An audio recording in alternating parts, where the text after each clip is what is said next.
দই বানাতে অনেকের অনেক রকমের সমস্যা থেকে থাকে, তো আজকে আমি কিছু টিপস এবং ট্রিক্স শেয়ার করব।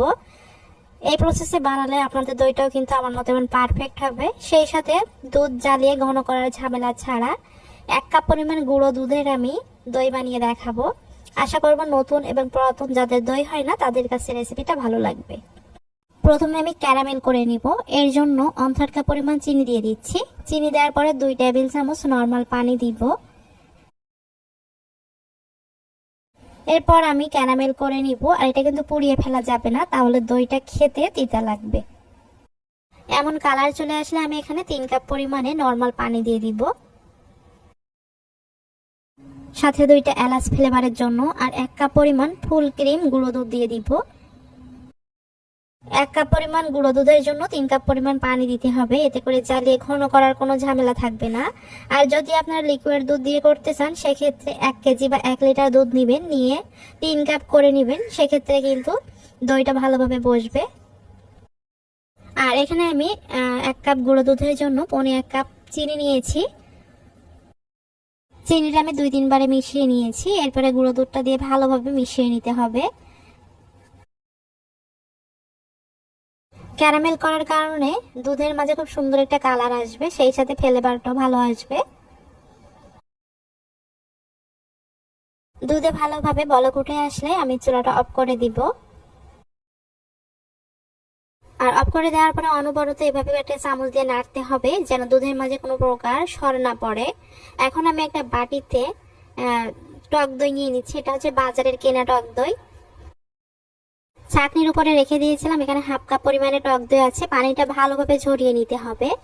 আর এটা ফ্রিজে থাকলে অবশ্যই কিন্তু স্বাভাবিক তাপমাত্রায় চলে আসে তারপরে দইটা বানাতে হবে, তা না হলে কিন্তু দইটা বসবে না। দুধটা আমি কিন্তু কয়েকবার এভাবে করে নেড়ে চেড়ে দিয়েছি যেন সর না পড়ে। সর পড়লেও কিন্তু দইটা বসবে না। দুধে আপনারা যখন টক দইটা মেশাবেন দুধের তাপমাত্রা ঠিক কুসুম গরমের থেকে একটু গরম থাকবে, একেবারে কুসুম গরম হবে না। কুসুম গরম হলেও কিন্তু অনেক সময় দইটা বসে না। এরপর টক দইটা দিয়ে ভালোভাবে মিশিয়ে নিতে হবে। মেশানো হয়ে গেছে। এখন আমি ছোট ছোট কাপ নিয়েছি 1 টাইমের। চাইলে কিন্তু যে কোনো পাত্রে বসাতে পারবেন। তো আমি এখানে প্রায় 12টার মতো কাপ নিয়েছি। আমি 11টা কাপে দিয়েছি, এখানে পুরো 12টা কাপ লাগিনি।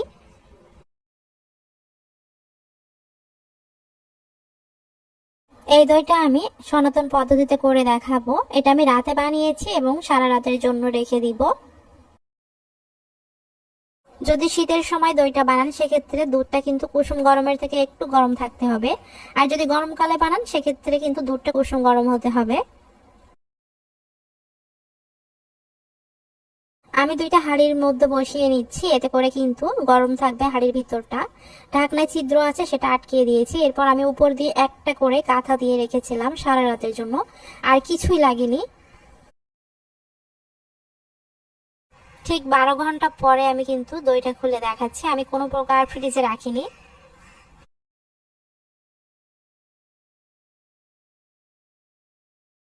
আর দইটা দেখেন কতটা পারফেক্ট ভাবে বসে গেছে। এভাবে করে দই বানালে আপনাদের দইটাও কিন্তু পারফেক্ট হবে।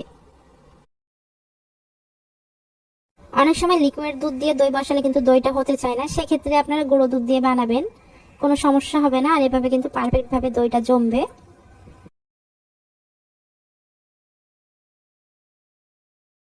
আমার এই রেসিপিটা ভালো লাগলে ভিডিওতে একটা লাইক দিবেন এবং শেয়ার করবেন। দইটা কেটে দেখাচ্ছি, দেখেন কতটা পারফেক্ট হয়েছে।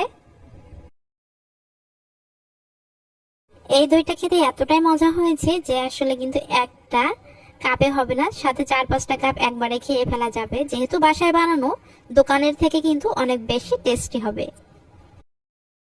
নতুন রেসিপি নিয়ে চলে আসবো। সবাই ভালো থাকবেন। আল্লাহ হাফেজ।